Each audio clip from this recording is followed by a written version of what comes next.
हमारी जमात के आगे ऐसे ऐसे भूत प्रेत ऐसे ऐसे बराती तो किसी बारात में नहीं गए होंगे, आप चिंता मत करो, महादेव बड़े प्रसन्न है। बोले बहुत बढ़िया, कोई कमी नहीं छूटने पाए, करो बढ़िया व्यवस्था। मैना देवी हाथ में थाल लेकर के खड़ी हैं, श्रृंगी भृंगी के साथ में नंदी पर सवार होकर के महादेव जैसे मुख्य द्वार पर पहुंचे। नंदी नंदी दिख रहे हैं, अभी दुल्हा तो दिख ही नहीं रहा, नंदी इतने सुंदर।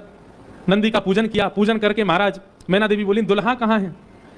नंदी के ऊपर बैठे, किनारे आकर के देखा तो उल्टे बैठे, मुख तो दिख ही नहीं रहा है, पीछे का अंग दिख रहा है। मैना देवी बोली श्रृंगी भृंगी से, बोले दुल्हा राजा को कहो घूम जाएं, उल्टे काय को बैठे। श्रृंगी भृंगी बोले ये देव नहीं है, महादेव हैं, ये नहीं घूमेंगे, ये जैसे बैठे वैसे ही रहेंगे। बोले तो फिर तिलक पूजन कैसे होगा? बोले नंदी घूमेगा। नंदी उल्टा जब हुआ तब महादेव बैठे हैं और सबरे काम खराब करवाने वाले श्रृंगी भृंगी हैं। आप नीचे मत उतरना, आप दुल्हा हैं, सासू जी ऊपर आएंगी तिलक करने।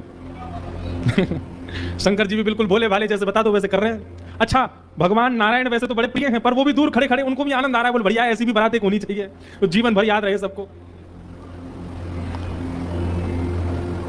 मैना देवी बोली नारद जी ने बताया निश्चित ही श्रेष्ठ ही होंगे, दुनिया के लोग तो पुष्प के श्रृंगार इनने सर्प के किए, सुंदरता ज्यादा है हमारे दामाद की, इसलिए सर्प से ढक रखे नजर नहीं लगे। श्रृंगी भृंगी से कही तो कहो दुल्हा मुखमंडल दिखाएं। महाराज सर्प की लड़ों को हटा करके जैसे ही महादेव ने अपना मुख दिखाया, प्रचंड रूप महादेव का देख करके, पूरे मुख पर भस्म लगी हुई थी महादेव के, और भस्म लगा करके तो वैसे हाउ बिलाऊ सा लगता व्यक्ति, वो भी महादेव।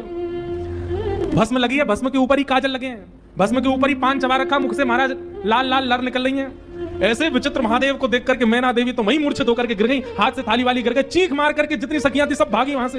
महादेव ने श्रृंगी भृंगी को देखा, श्रृंगी भृंगी तो आश्चर्यचकित पड़ गए।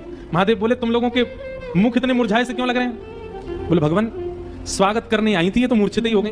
महादेव बोले सब नगरों के अपने अपने रिवाज हैं, यहां मूर्छित होना ही रिवाज होता होगा, दुल्हा को देखते ही सासू मां मूर्छित हो जाती, यही रिवाज होगा।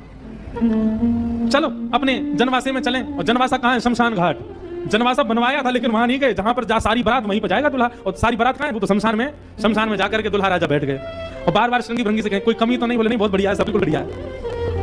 भगवान नारायण बोले भैया अब हमको चलना चाहिए, महादेव से बात करनी चाहिए, ये तो ऐसे तो काम बनेगा नहीं, ऐसे ब्याह कैसे होगा?